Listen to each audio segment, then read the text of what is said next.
didn't see you over there. What am I doing, you ask? Well, obviously I am training to become a better fighter because I've entered a fighting tournament. Yes, that is right.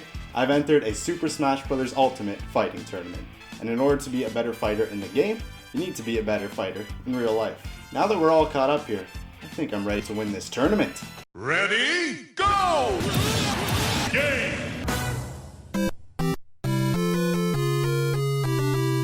Damn it! I came in last place in the tournament. This broken controller is evidence of that. See, I'm doing something wrong here. I need a new approach. Clearly what I'm doing is not working. Practicing in Smash Ultimate, that's the obvious play though. That's what they'll expect me to do. I need to go back to the series' roots. I need to go back to the original Smash Brothers and practice on the Nintendo 64. This is how it all began, the original Smash Brothers. It was a different time back then, coming out all the way back in 1999, making the series over 2 decades old at this point. And obviously a lot has changed since then in Smash Ultimate. So today we are looking at the differences as well as what the original had to offer. Look at this intro cutscene. This is a classic if I've ever seen one. To start off, some hand comes up and picks up a random character. This kind of implies that the Smash Bros. Series is just a kid playing with his Nintendo toys. See, the lore is so deep in this series. It's a topic that's not really touched upon in the new games, but who knows if it holds any merit nowadays. But wait, oh my god, did Nintendo just predict the amiibo craze all the way back then? We'll never know. The title screen, I love it. It's simple. No fighting synonym. No declaration of the console it's on, it's just Super Smash Bros. Everybody. For people who haven't played the original, it's a lot different from Smash Ultimate. Look at this mode selection. Nowadays we have every mode and its mother available, but back then, not so much. You want to smash alone? You want to smash your friends? You want to smash the options, or do you want to smash the data? Simple as that. And look at the character roster here. Back before Fire Emblem took up half of the roster, there were just 12 characters and that's it. 1 sword fighter, 1 heavy, 1 reflector. But there are still 2 Italian men and 2 balloons, so do what you will with that information.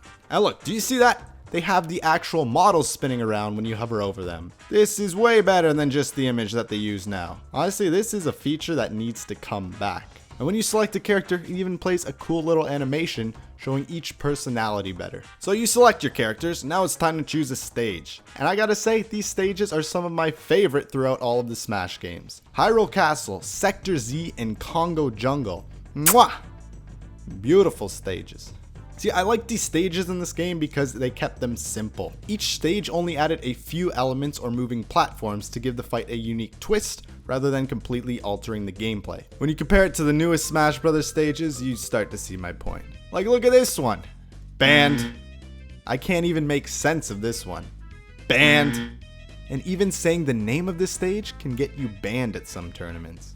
Ultra banned. Now moving on to the actual gameplay. This game kind of feels like Smash Brothers, but honestly bare bones and pretty stiff. Clearly this is the first iteration of Smash, so nothing really feels fine-tuned yet, and it's still in its base gameplay. This is one element that is hard to describe, but you see what I mean if you play the 2 games. Not to say that this game isn't fun to play or control, but comparing it to Smash Ultimate, you can see a lot of the improvements that went into the game. And so many moves that are just staples of Smash Bros. Now simply weren't in this game. For example, you couldn't air dodge or spot dodge. You didn't have a side B move. There were no up throws or down throws. You can't charge your smash attacks. You had only 1 taunt. You couldn't pummel when you grabbed somebody. And around these times, we don't tech those because you couldn't wall tech in this game. And your throws are like the most broken move in the game for every character. Jeez. Guns of steel right there, I'll tell you that. Also, I love all the sound effects in this game. All the hits sounded more animated and cartoony. Gives you the funny Batman kapow kind of feel. Also, the crowd goes off in every hit in this game. It's so funny.